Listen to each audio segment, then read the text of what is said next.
Hello friends, तो आज हम योग पर आधारित कुछ अन्य प्रश्न देखने वाले हैं जो हल्के से डिफरेंट टाइप के हैं, है ना। इनमें लगभग सूत्र की आवश्यकता उतनी नहीं रहती, है ना। ये डिफ़िकल्ट टाइप के सूत्र नहीं प्रयोग होंगे इसमें। तो आइए देखते हैं आज, है ना। तो इसमें जो प्रश्न रहता है वो कुछ इस प्रकार से रहेगा कि तीन, है ना, तीन संख्याएं हैं, तीन क्रमांगत,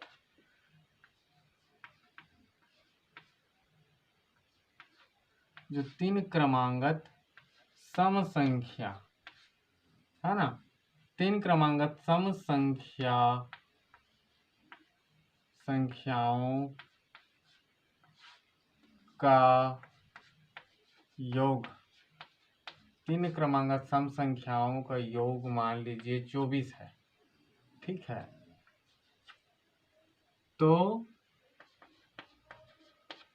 उसमें प्रथम ज्ञात करना रहता है ना,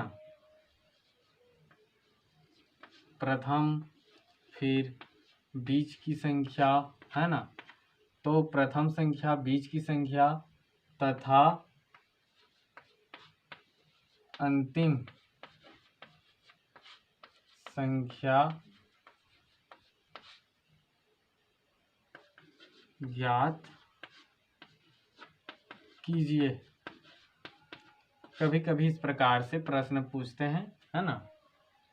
तो यहाँ पर देखिए सम संख्या है, वो विषम भी हो सकता है ना। और प्रथम, बीच और अंतिम, यहाँ पर तीन क्रमांगत सम संख्या है, वहीं पर पूछ देगा पांच क्रमांगत। तो प्रश्न जैसा भी हो, है ना, जो हमारा हल करने का जो पैटर्न है वो मैं बता दे रहा हूँ। सबसे पहले जो पूछा रहेगा, है ना, उससे, है ना, उसके योग को भाग देना है, ठीक है। तो क्या निकलेगा? बीच की संख्या, यानी कि निकल क्या रहा है सबसे पहले? बीच की संख्या, वो सबसे पहले निकलेगा। कैसे? कि जो योग दिया हुआ है, ठीक है, उसको किससे भाग देना है? जितना आंकड़ा रहेगा, ठीक है, नंबर नहीं, आंकड़ा, जो संख्याओं की, यानी कि जो अंक है उसकी संख्या कितनी है। तो यहाँ पर तीन क्रमांगत संख्याओं का योग है, तो कितना रखेंगे हम लोग? तीन, ठीक। और निकलेगा क्या? बीच की संख्या पहले निकलेगा। तो 3 1 जा 3 एंड 3 8 जा 24, कितना आया? 8। 8 क्या है? बीच की संख्या, ठीक है। तो तीन क्रमांगत सम संख्या है, तो सम संख्या में कैसे रहता है? हमेशा +2, है ना। तो इसमें अगर 2 घटाए, ठीक है, 2 कम करेंगे तो कितना आएगा? 6 आएगा। और इसमें अगर 2 जोड़ दें तो कितना आएगा? 10, ठीक। तो बीच की संख्या ये हो गई, और प्रथम संख्या ये हो गया, और उसके पश्चात जो हमारा 10 है वो अंतिम संख्या रहेगा, ठीक है। तो इस प्रकार से भी प्रश्न पूछे जाते हैं, जिसका हल इस प्रकार से निकाला जाता है ना, ठीक है। और इन तीनों को अगर जोड़ दें तो कितना आएगा? 24, है ना। 18 हो गया, 10 और 8 18, ठीक। और 6 को जोड़ेंगे तो कितना आएगा? 24। तो इस प्रकार से प्रश्न हल करना रहता है। अगर विषम संख्या, मान लीजिए कोई भी विषम संख्या लेते हैं, है ना, मान लीजिए यहाँ पर कोई विषम संख्या ले लिया, ठीक है, उसको भी हल करके मैं बता दे रहा हूँ कि सेम रहता है। मान लीजिए यहाँ पर कुछ चेंज कर देते हैं, ठीक। और ये जो सम संख्या है वो विषम संख्या कर देते हैं, ठीक है। इस प्रकार से विषम संख्या बदल गया, ठीक। अब कोई सा भी एक प्रश्न ले लेते हैं, जैसे कि मान लीजिए यहाँ पर 3 ही रख लेते हैं, है ना। 3 विषम संख्या हैं और 3 क्रमांगत है, तो क्या हो जाएगा? 3 या 9, और नहीं, विषम संख्या है ना, तो 1 हो गया, 3 हो गया, उसके बाद 5 और तीनों को जोड़ देते हैं तो कितना हो जाएगा 5 3 8, 8 और 1 9, मान लीजिए 9, तीनों का योग 9 है। ठीक है, 3 क्रमांगत विषम संख्या है और तीनों का योग है 9। ठीक है, तो आप कैसे करेंगे, तो 9 डिवाइडेड 3, ठीक, उसको भाग देंगे, 3 1 3 3 9 है ना, 3 आ गया, तो बीच की संख्या क्या हो जाएगी 3 और इसमें कितना जोड़ेंगे 2। ठीक है, तो कितना आ जाएगा 5 और इसमें 2 घटाएंगे तो कितना आ जाएगा 1। तो इस प्रकार से हमारा उत्तर आएगा, है ना। तो इस प्रकार से इसको हल करते हैं, प्रश्न इस प्रकार से पूछा जा सकता है ना। और योग पर आधारित कुछ अन्य प्रश्न और भी देख लेते हैं इसी में। जैसे मान लीजिए दिया रहेगा,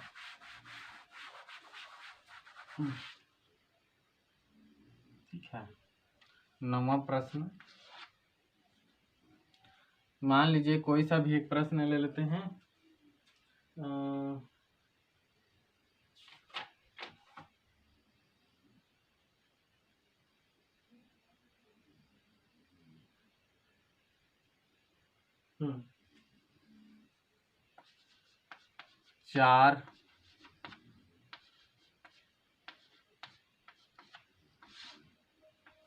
चार क्रमांगत सम संख्या, ठीक है, 4 क्रमांगत सम संख्या जो है उसका योग, संख्याओं का योग मान लीजिए 36 है। ठीक है, तो संख्या ज्ञात करना है। ठीक है, या पूछ देगा प्रथम संख्या, ऐसा कुछ पूछेगा। तो यहाँ पर है 4 क्रमांगत सम संख्याओं का योग 36 है, तो तीसरी, ठीक है, जो तीसरी संख्या है वो ज्ञात करने को बोल रहा है। तीसरी संख्या ज्ञात कीजिए। ठीक है, तो इसको हल करने के लिए एक और पैटर्न रहता है। जैसे कि हम जानते हैं सम संख्या क्या होता है, 2 से स्टार्ट होता है, फिर 4, फिर 6, यानी कि 2 का क्रम जो है वो बढ़ता जाता है ना। तो उसी क्रम में अगर हम जाते जाते हैं और कितना आएगा 36, सॉरी योग बोला है ना, तो ये इसी को अगर जोड़ते हैं तो कितना आएगा 36, एक क्रम को। ठीक है, इस प्रकार से क्रम रहेगा और इसको जोड़ते हैं तो 36 आएगा। तो अब वो क्रम हमको नहीं पता, क्योंकि यहाँ पर सिर्फ बोला है 4 क्रमांगत सम संख्याओं का योग। तो अब यहाँ पर जो हल करेंगे वो माना पर आधारित है कि माना वह संख्या x है। ठीक है, माना कि वह संख्या x है, तो क्या हो जाएगा, x पहले तो x ही रहेगा, x प्लस 2, ये एक संख्या है, फिर x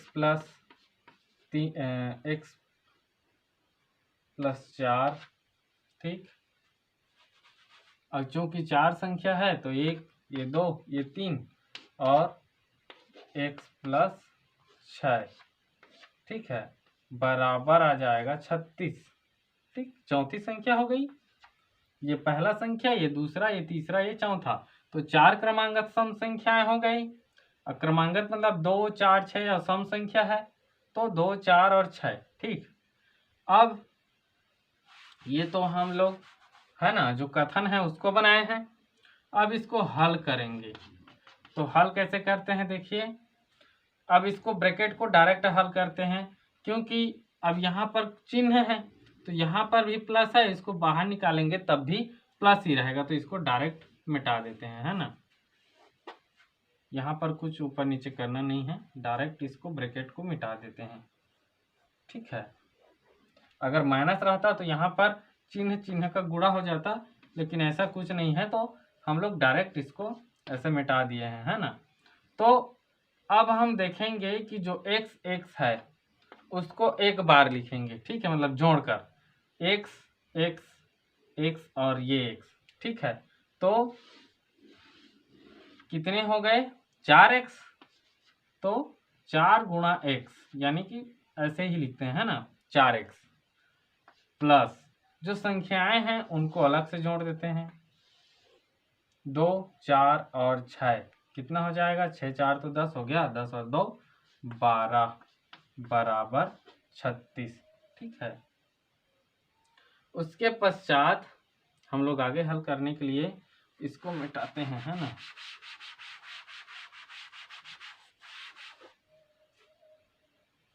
तो अब यहाँ पर क्या करेंगे कि जो बिना x वाला है उसको उधर पक्षांतर करेंगे, ठीक है। तो पक्षांतर का नियम होगा यहाँ पर, तो किस प्रकार से हल होगा देखिए कि जैसे ही हम लोग अगर पक्षांतर करते हैं इधर, तो 4x बराबर ये बराबर, ठीक, यहाँ पर, और ये पक्षांतर होकर 36 के पीछे, और यहाँ पर अगर प्लस है तो यहाँ पर आकर माइनस हो जाएगा, ठीक, और यहाँ माइनस रहता तो यहाँ पर जाके प्लस हो जाता, ठीक है। पक्षांतर का यही नियम है, ठीक। तो अब यहाँ पर घटाएंगे तो कितना आ जाएगा, ये 4 और इसमें घटा 2, ठीक है, ये 4x आ गया। अब यहाँ पर भी पक्षांतर करेंगे, यहाँ पर एक गुणा है तो उधर जाके भाग हो जाएगा, तो x बराबर 24/4, और इसको अगर भाग दें, ठीक है, 4 छक्का 24, ठीक, तो x का मान कितना आ गया 6। अब हमारा जो प्रश्न है तीसरी संख्या ज्ञात कीजिए, ठीक है, मतलब हमें तीसरा संख्या ज्ञात करना है, ठीक है। तो तीसरा संख्या क्या था, मतलब अगर जो माना कि में x प्लस कितना था 4 था, है ना। तो हमारा तीसरा संख्या क्या हो जाएगा, x के जगह में कितना रखना है 6 और प्लस 4, ठीक है। तो 6 4 10, तो ये हमारा आंसर हो जाएगा, है ना। तो तीसरा संख्या कितना आएगा 10। तो इस प्रकार से प्रश्न हल करना रहता है दोस्तों, है ना। तो आज के लिए बस इतना ही, अगले क्रम में और देखेंगे। धन्यवाद।